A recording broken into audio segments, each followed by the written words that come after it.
역대하 33장. 므낫세가 왕이 되었을 때에 그는 12살이었다. 그는 예루살렘에서 55해 동안 다스렸다. 그는 주님께서 보시기에 악한 일을 하였다. 그는 주님께서 이스라엘 자손이 보는 앞에서 쫓아내신 이방 사람의 역겨운 풍속을 따랐다. 그는 아버지 히스기야가 헐어버린 산당들을 오히려 다시 세우고 바알들을 섬기는 제단을 쌓고 아세라 목상들을 만들고 하늘의 별을 숭배하여 섬겼다.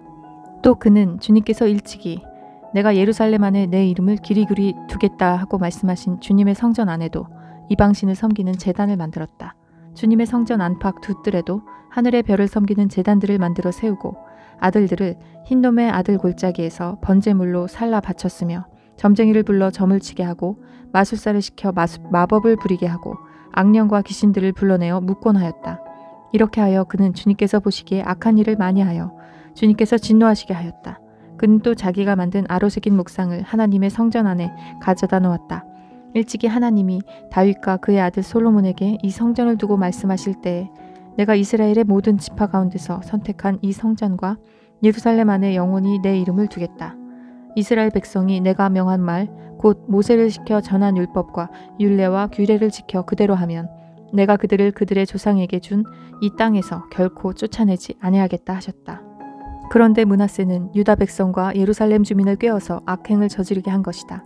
그들이 저지른 악은 본래 이 땅에 살다가 이스라엘 자손이 보는 앞에서 주님께 멸망당한 그 여러 민족이 저지른 악보다 더욱 흉악하였다. 주님께서 므낫세와 그의 백성에게 말씀하셨으나 그들이 듣지 않았으므로 아시리아 왕의 군대 지휘관들을 시켜 유다를 치게 하시니 그들이 므낫세를 사로잡아 쇠사슬로 묶어 바빌론으로 끌고 갔다. 므낫세는 고통을 당하여 주 하나님께 간구하였다. 그는 조상의 하나님 앞에서 아주 겸손해졌다. 그가 주님께 기도하니 주님께서 그 기도를 받으시고 그 간구하는 것을 들어주셔서 그를 예루살렘으로 돌아오게 하시고 다시 왕이 되어 다스리게 하셨다. 그제서야 므낫세는 주님만이 하나님이시라는 것을 깨달았다. 이런 일이 있은 뒤에 므낫세는 다윗성 밖 기온샘 서쪽 골짜기의 한 지점에서 물고기 문에 이르기까지 외곽성을 쌓아 오벨을 감싸고 그 성벽 높이를 한껏 올려 쌓았다. 그는 또 유다의 요새화된 성읍에 군대 지휘관들을 배치하였다. 그는 또 성전 안에 있는 이방 신상들과 그가 가져다 놓은 목상들을 없애버리고 주님의 성전이 서 있는 산에다 만들어 놓은 이교회 제단과 예루살렘 곳곳에 만들어 놓은 이교회 제단을 모두 성 밖으로 가져다 버렸다. 그는 주님의 제단을 다시 고치고 화목제와 감사제를 그 제단 위에서 드렸다. 그는 유다의 모든 백성에게 주 이스라엘의 하나님을 섬기라는 명령을 내렸다. 비록 백성이 여전히 여러 산당에서 제사를 드리긴 하였으나 그 제사는 오직 주 그들의 하나님께만 드리는 것이었다. 므낫세의 나머지 일들과 그가 하나님께 간구하여 바친 기도와 선견자가 주 이스라엘 하나님의 이름을 받들고 권면한 말씀은 모두 이스라엘 왕 역대지략에 기록되어 있다. 그가 기도를 드린 것과 하나님이 그 기도를 받으신 것과 그가 지은 모든 죄와 허물과 그가 겸손해지기 전에 산당을 세운 여러 장소와 아세라 목상과 우상을 세워둔 여러 곳들이 모두 호세의 역사책에 기록되어 있다. 므낫세가 죽어서 그의 뭇 조상과 함께 잠드니 그의 궁에 장사하였다. 왕자 아몬이 그의 뒤를 이어 왕이 되었다. 아몬이 왕이 되었을 때 그는 22살이었다. 그는 예루살렘에서 2해 동안 다스렸다. 그는 아버지 므낫세처럼 주님께서 보시기에 악한 일을 하였고 그의 아버지 므낫세가 만든 아로새긴 모든 우상에게 제사를 드리며 섬겼다. 그의 아버지 므낫세는 나중에 스스로 뉘우치고 주님 앞에서 겸손해졌으나 아몬은 주님 앞에서 스스로 겸손할 줄도 모르고 오히려 더 죄를 지었다. 결국 신하들이 그를 반역하고 궁 안에 있는 왕을 살해하였다. 그러나 그 땅의 백성은 아몬 왕에게 반역한 신하들을 다 죽이고 아몬의 뒤를 이어서 그의 아들 요시야를 왕으로 삼았다. 34장. 요시야가 왕이 되었을 때 그는 8살이었다. 그는 예루살렘에서 31해 동안 다스렸다. 그는 주님께서 보시기에 옳은 일을 하였고 그의 조상 다윗의 길을 본받아서 오른쪽으로나 왼쪽으로 곁길로 벗어나지 않았다. 요시야는 왕이 된 지 8째 해에 아직도 매우 어린 나이에 조상 다윗의 하나님을 찾기 시작하였다. 그의 통치 12년이 되는 해에는 산당과 아세라 목상들과 아로새긴 우상들과 부어 만든 우상들을 없애고 유다와 예루살렘을 깨끗하게 하였다. 요시야의 지시로 사람들은 바알 신들을 섬기는 제단들을 헐었다. 요시야는 제단 위에 있는 분향단들도 부수게 하였다. 그는 또한 아세라 목상들과 아로새긴 우상들과 부어 만든 우상들을 빻아 가루로 만들어서 그 제단에서 제사를 드리던 자들의 무덤에 뿌리고 제사장들의 뼈를 제단 위에 불살라서 유다와 예루살렘을 깨끗하게 하였다. 그는 같은 일을 므낫세와 에브라임과 시므온 지역과 저 멀리 사방에 다 폐허가 된 납달리 지역에 이르기까지 직접 가서 행하였다.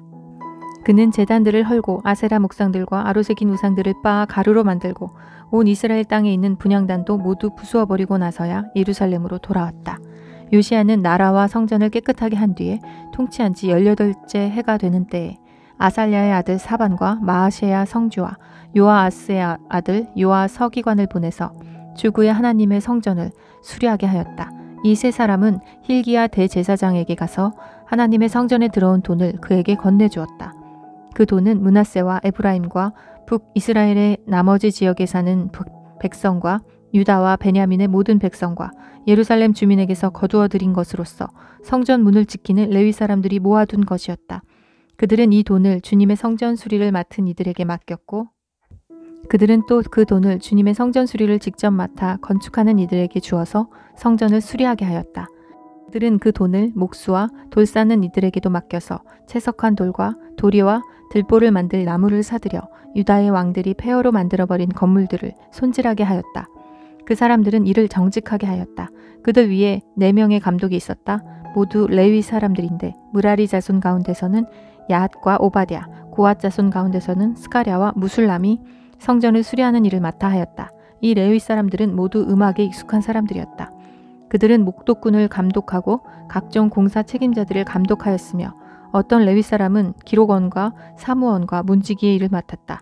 hil기야 제사장은 주님의 성전에서 궤에 보관된 돈을 꺼내다가 모세가 전한 주님의 율법책을 발견하고 사반 서기관에게 자기가 주님의 성전에서 율법책을 발견하였다고 하면서 그 책을 사반에게 주었다. 사반이 그 책을 가지고 왕에게 나아가서 보고하였다. 임금님께서 종들에게 명령하신 것을 종들이 그대로 다 하였습니다. 또 그 주님의 성전에 있는 돈을 다 쏟아서 감독들과 건축하는 사람들에게 맡겼습니다.